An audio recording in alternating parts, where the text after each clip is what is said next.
ये हमारा पेपर है 1 फरवरी 2014 का पीजीटी कॉमर्स। तो फर्स्ट क्वेश्चन हम देख लेते हैं, एथिक्स में बी डिफाइंड एज। एथिक्स को हम कैसे डिफाइन कर सकते हैं? A code of management, a code of material, a code of conduct या ए कोड ऑफ रूल्स।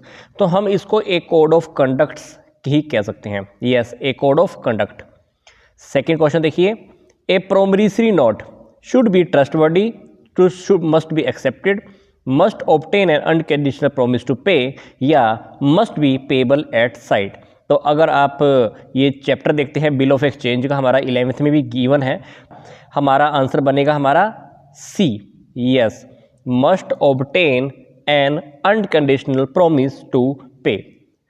ये हमारा चैप्टर अगर आप देखोगे तो हमारा ये चैप्टर है बिल्स ऑफ एक्सचेंज का, जो हम 11th में स्टडी भी करते हैं। तो उसके अंदर प्रोमिसरी नोट की डेफिनेशन, या जिसको हम प्रतिज्ञा पत्र भी बोल सकते हैं, इसकी डेफिनेशन है। तो ये डेफिनेशन हमारी सी ही बनेगी। आगे देखते हैं कि which is not the element of the business environment. इसमें से हमारी बिजनेस इन्वायरमेंट का कौन सा एलिमेंट नहीं है? इकोनॉमिक, लीगल, पॉलिटिकल या हिस्टोरिकल। तो ये भी अगर आप चैप्टर देखें बिजनेस इन्वायरमेंट का, तो आपको ये हिस्टोरिकल वाला बिजनेस इन्वायरमेंट का एलिमेंट आपको नहीं मिलने वाला। नेक्स्ट क्वेश्चन देखते हैं हमारा, the beginning of the accounting is said to be from 5000 BC, 3000 BC, 6000 BC या 4000 BC। तो हमारा आंसर इसमें से ए बी सी कुछ भी बन सकता है। Yes, A B C. तो आप इसमें से कुछ भी मार्क कर दे लेना, तो आप देख लेना। नेक्स्ट क्वेश्चन देखते हैं हमारा, depreciation is a gradual shrinking in the market value of the fixed assets, cost of assets, permanent value of assets या book value of fixed assets.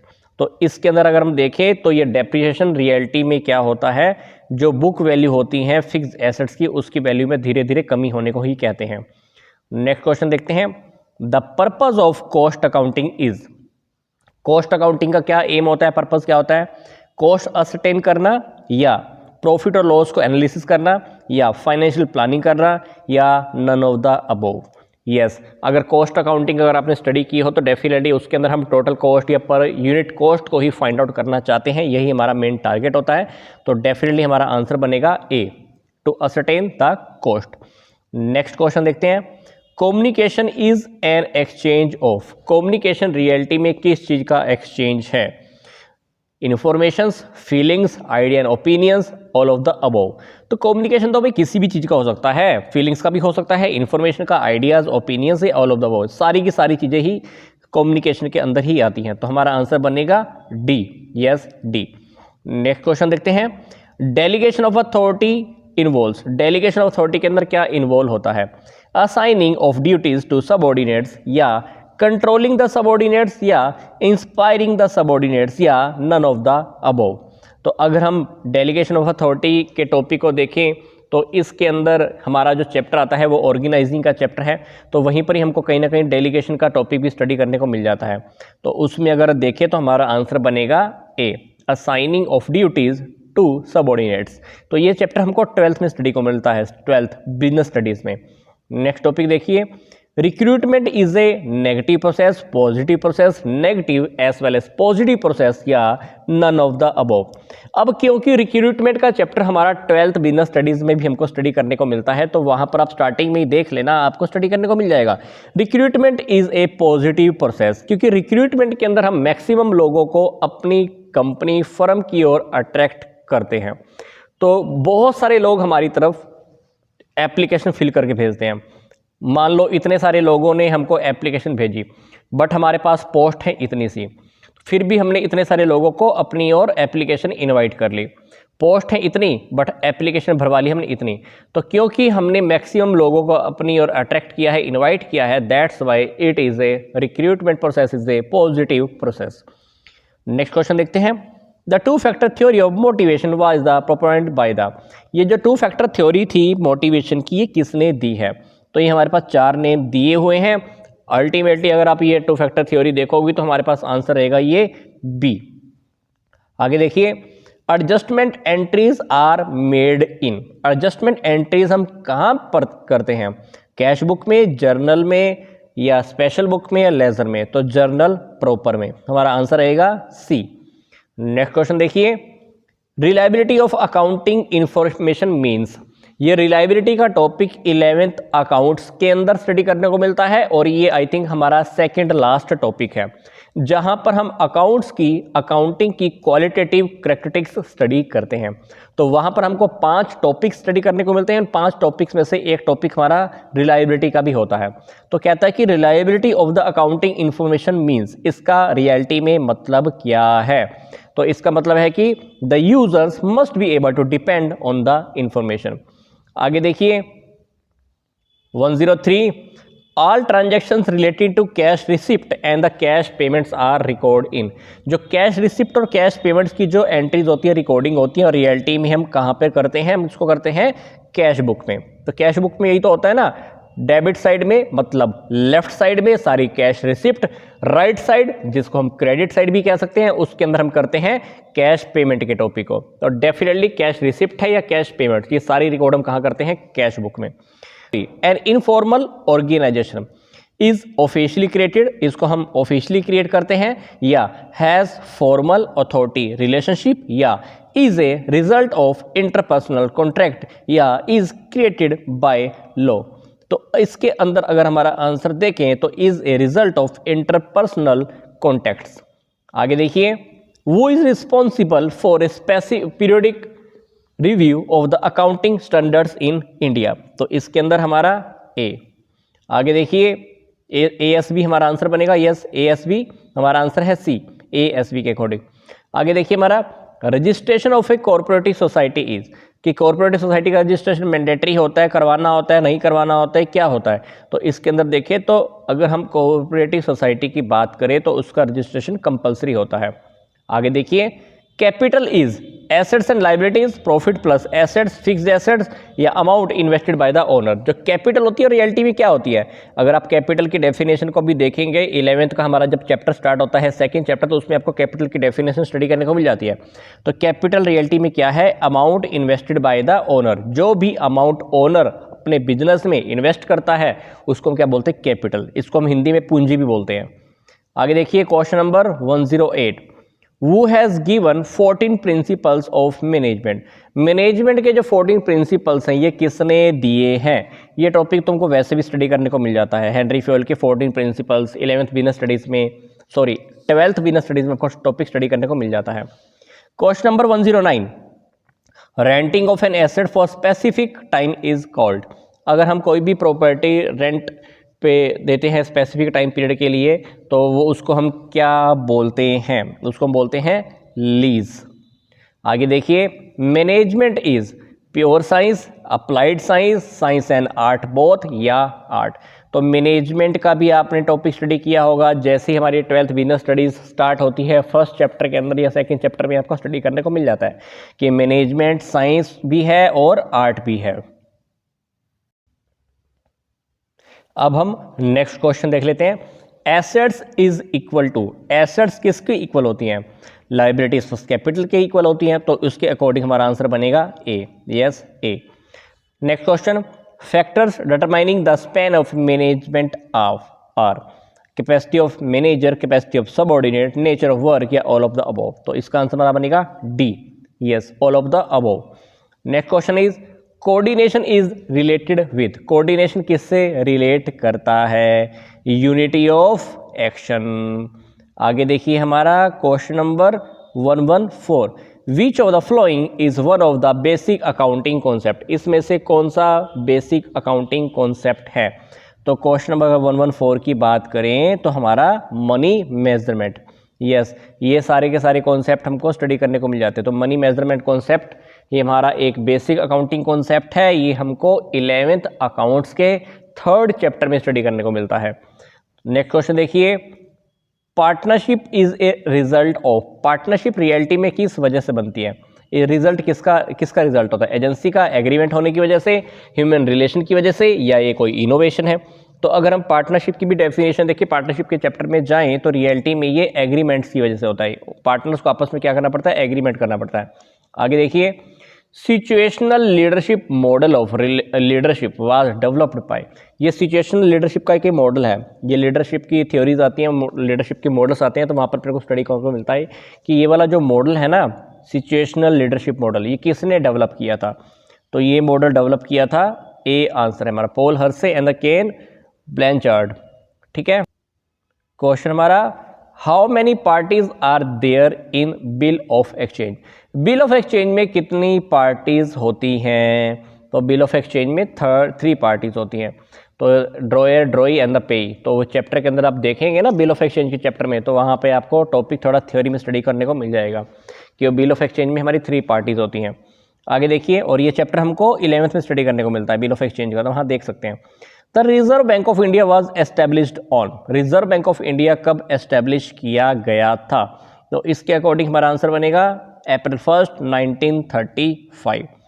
Next question देखिए, the documentary evidence in the spot of transaction is known as, तो इसके according हमारा बनेगा answer voucher.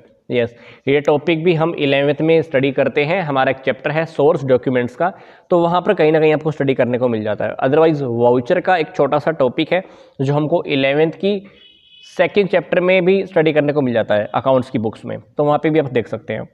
Next question देखिए, Who has developed hierarchy of the need motivational theory? इस question के बारे में तो सब जानते ही हैं, तो इसका आंसर हमारा क्या बनेगा? A, yes, Abraham Maslow.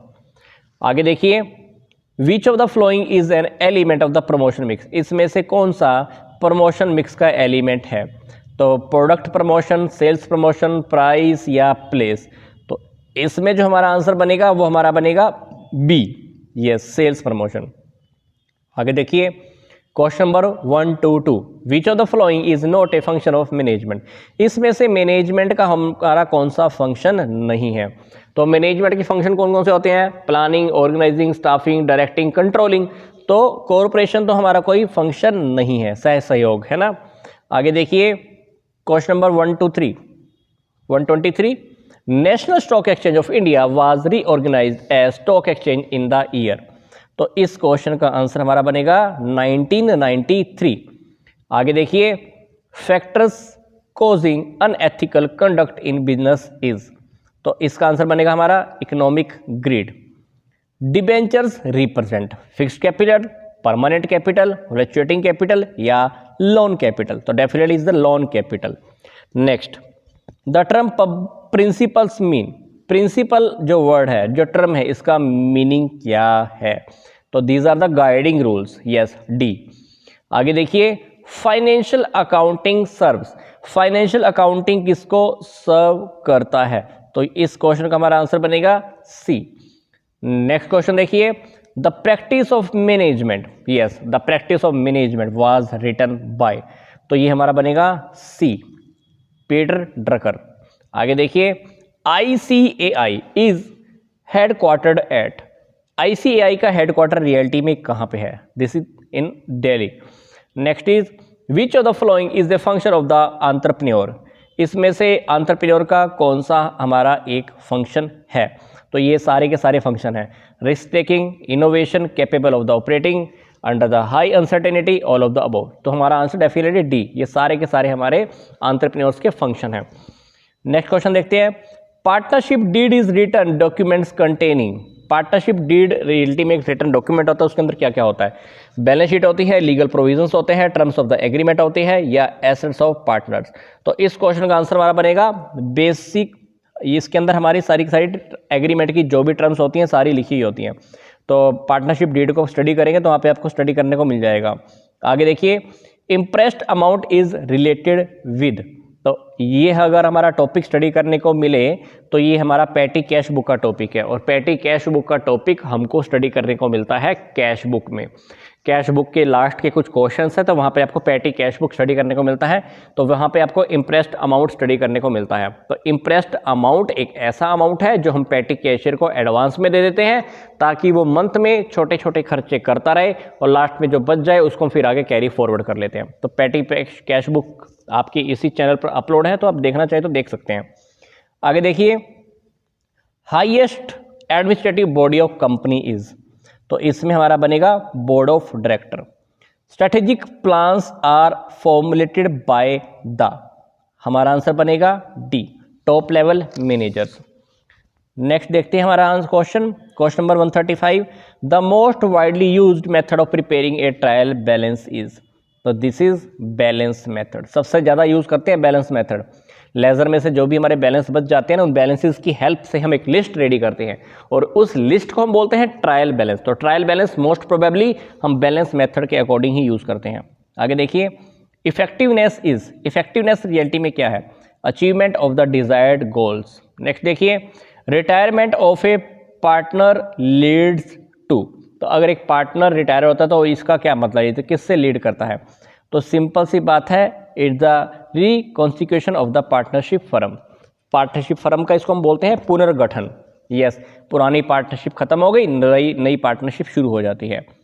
आगे देखिए, आगे क्वेश्चन देखते हैं, विच of the following is a basic of accounting. Basis of accounting, इसमें से अकाउंट्स का कौन सा बेसिस है? तो हमारा आंसर बनेगा एक्रूअल बेसिस, है ना। एक कैश बेसिस होते हैं, एक्रूअल बेसिस होता है, बट हम बी वाला फॉलो करते हैं। आगे देखिए, max weber was a. Max weber reality में कौन थे? तो इस क्वेश्चन का आंसर हमारा बनेगा सी, जर्मन सोशियोलॉजिस्ट। आगे देखिए, हमारा profession is related to. Profession किससे रिलेट करता है? Specialization. Planning is a decision making in advance. Next देखिए, the word communication is drive from the which language. The communication जो वर्ड है ये रियलिटी में किससे आया है? ये हमारा आया है लैटिन वर्ड से। आगे देखिए, if the trial balance does not tally it indicates that. अगर ट्रायल बैलेंस मैच नहीं होता है तो इसका मतलब क्या होता है कि वहाँ पर कम से कम एक एरर तो है। प्रोमिसरी नोट में कितनी पार्टीज होती हैं? तो अगर हम इसका आंसर देखें तो हमारा बनेगा ये 2। तो ये मैंने आपको पहले ही बोला था कि बिल ऑफ एक्सचेंज के चैप्टर में देख सकते हैं, तो वहाँ पर आप देखना, बिल ऑफ एक्सचेंज में 3 पार्टीज होती हैं, प्रोमिसरी नोट में हमारी 2 पार्टीज होती हैं। आगे है question number 145, what is the role of the staff in the line staff organisation. तो हमारा आंसर इसका बनेगा B, advisory. A bill of exchange is prepared by. Bill of exchange किसके द्वारा प्रिपेयर किया जाता है? द क्रेडिटर, जिसने पैसे लेने होते हैं। तो बिल ऑफ एक्सचेंज के चैप्टर में जाना तो वहाँ पे आपको देखने को मिलेगा कि बिल ऑफ एक्सचेंज रियलिटी में पैसे लेने वाला, बोले तो जिसने उधार दी हुई होती है, जो क्रेडिटर होता है वही राइट करता है। आगे देखिए, विच of the following is not an account. इसमें से कौन सा एक अकाउंट नहीं है? तो रियलिटी में इसका आंसर बनेगा हमारा सेल्स, नेट सेल्स, है ना। आगे देखिए, accounting conventions includes all of the following except. तो इसमें से हमको बताना है, तो इसके अंदर हमारा आंसर बनेगा ए। आगे देखिए, question number 149, which of the following accounts would never be reported in the income statement as an expense. तो इसका हमारा आंसर बनेगा डी, डिविडेंड एक्सपेंसेस। अगला क्वेश्चन देखिए, a capital reserve is built out of. जो capital reserve हम बनाते हैं किस में से बनाते हैं? ये हमारे जो नॉन रिकरिंग प्रॉफिट होते हैं ना, ऐसे प्रॉफिट जो बार बार नहीं होते, जो बड़े नेचर के प्रॉफिट होते हैं, बार बार होने वाले प्रॉफिट नहीं होते, तो उसमें से हम बनाते हैं हमारा कैपिटल रिजर्व। तो आई होप वीडियोस आप और फ्रेंड्स तक भी ज़रूर शेयर करेंगे।